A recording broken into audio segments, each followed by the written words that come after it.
Qytetarët të cilët rregullisht përdorin transportin publik vazhdojnë të shprehen të pakënaqur ndaj shërbimeve që marrin. Siç thonë ata, vonesat në linja të caktuara janë të pashmangshme, duke shkaktuar vonesa në shkollë, punë dhe angazhime tjera që qytetarët kryen për çdo ditë. Kohën e fundit zero janë, 19 dhe 20, kur për të tjerët kishte këto nuk ishin. Sa kohë më të gjatë keni pritur në një stacion? 1 orë gjysmë deri në 2 orë.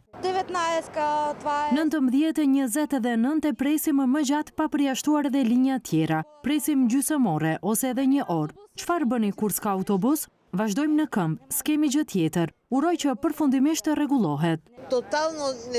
Pakënaqësi totale, kjo është diçka e pabesueshme. Vonohen, nuk janë të saktë, janë të rrallë, nuk di çfarë të them tjetër. Më shumë e përdor linjën 16 drejt Përgjinës. Shpeshherë ka ndodhur të vonohem në punë për shkak të autobuseve ose 16-s.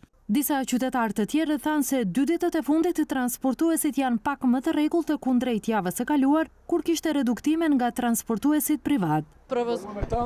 Momentalisht mirë, ka 2 autobus, njëri shkon për lart e tjetri poshtë, momentalisht mirë, krahasuar me javën e kaluar. Të shohim çfarë do të ndodh tani, nuk po e paguajmë privatët prandaj, nëse nuk ka para, nuk ka edhe muzikë.